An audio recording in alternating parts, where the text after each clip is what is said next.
Ada salah satu sahabat Nabi SAW, saat beliau punya istri, istrinya umur kandungannya 9 bulan.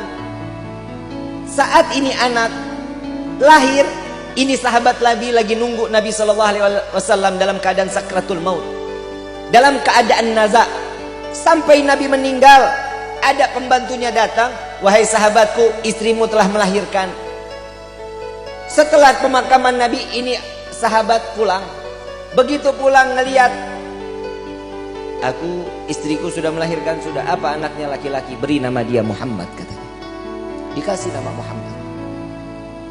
Saat Muhammad kecil umur 1 tahun, setiap bangun malam, sepertiga malam, dibangunin tuh anak, suruh bengong ngeliatin bapaknya sholat.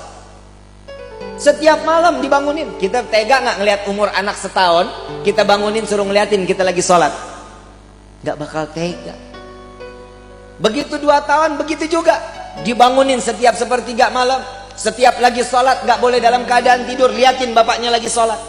Sampai ini anak umur 3 tahun mulai dibawa ke masjid, diajak sholat ke masjid, duduk sama-sama sama orang tuanya di masjid. Sampai umur 5 tahun Muhammad sudah bisa menghafal Al-Quran. Muhammad sudah mengikuti sunnah Nabi. Puasa Senin Kemis enggak pernah lewat. Kadang puasa Nabi Allah Daud. Sunnah semua dijalani. Di Muhammad 5 tahun udah mulai pentes. Mulai nih, Muhammad udah mulai nanya-nanya banyak sama ayahnya. "Wahai ayahku, dari kemarin aku nih dididik sama dirimu, dalam keadaan ini harus sunnah. Apa sunnah ini? Sunnah ini apa yang diajarkan oleh Nabi, itu yang kita jalani." Siapa Nabi itu? Nabi Muhammad SAW. Dia yang mana orangnya? Dibawalah si Muhammad kecil datang ke makam Nabi SAW. Inilah Nabi Muhammad. Dia telah meninggal dunia, iya. Tapi kenapa ajarannya harus terus kita jalani? Karena ajarannya yang bisa membawa kita saat dimana kita di sirat dapat masuk ke dalam surganya Allah. Mulai Muhammad faham, makin cinta. Bagaimana caranya ingin berjumpa dengan Nabi Muhammad? Maka timbulkan rasa cintamu kepada Nabi SAW. Ikutin, baca sholawat terus, dia sunnahnya, wajibnya terus dijalani. Sampai satu saat ayahnya nanya, "Ya Muhammad, sudah belum mimpi Nabi?" "Belum." "Berarti engkau belum cinta kepada Nabi." Sampai suatu saat dengan mahabbah yang luar biasa, sampai netes air mata Muhammad. Itu malam dimimpiin sama Nabi. Dimimpiin Nabi, dia bangun ketemu ayahnya. "Ayah, malam ini aku berjumpa dengan Nabi." "Engkau baru bermimpi, aku sudah berjumpa dengan Nabi Muhammad SAW." Saat sampai umur 9 tahun, si Muhammad sedang main. Tiba-tiba terdengar suara azan, "Allahu Akbar, Allahu Akbar, Allahu Akbar, Allahu Akbar." Tapi azannya ini belum waktu sholat, belum masuk waktu sholat. Si Muhammad ini lari ke gudang, ambil perisai, ambil pedang, lari naik tunggangin kuda punya bapaknya.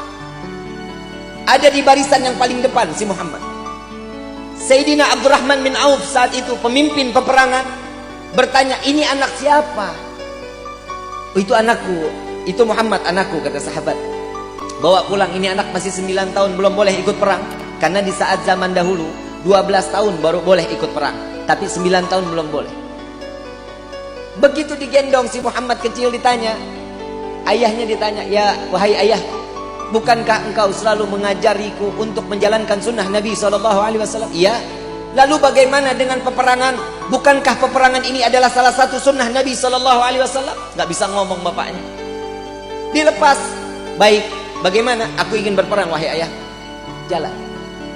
Jalan dia minta di barisan yang paling depan, "Paman Abdurrahman, biarkan aku untuk ikut berperang bersama kalian karena aku ingin menjalankan sunnah Nabi Muhammad SAW."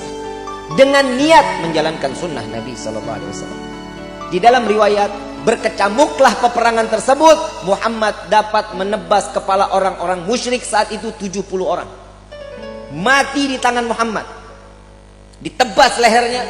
Dan di dalam riwayat ada 120 musyrik habis dimatikan oleh Muhammad kecil. Saat setelah peperangan usai, dilihatlah mujahid-mujahid. Orang-orang yang mati syahid dibuka satu persatu. Si bapak ini lagi nungguin Muhammad mana nih, nggak datang-datang. Soalnya dia barisan paling depan dan dia berlari paling kencang paling ke depan. Saat terakhir dia lihat Muhammad kecil, nggak taunya. Di dalam riwayat tersebut Muhammad dalam keadaan terdapat anak panah 180 anak panah melesat ke jasad Muhammad.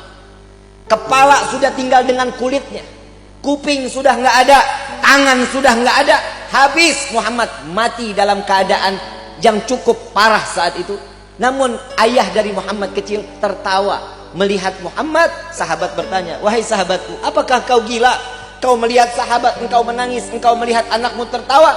Aku melihat sahabatku, mereka adalah penghuni surga. Aku merasakan bagaimana saat aku kelak di yaumil qiyamah, akankah aku berkumpul dengan saudara-saudaraku dan sahabat-sahabatku. Jika aku melihat anak aku tertawa, aku melihat dia sedang bermain dengan baginda Nabi Muhammad sallallahu alaihi wasallam.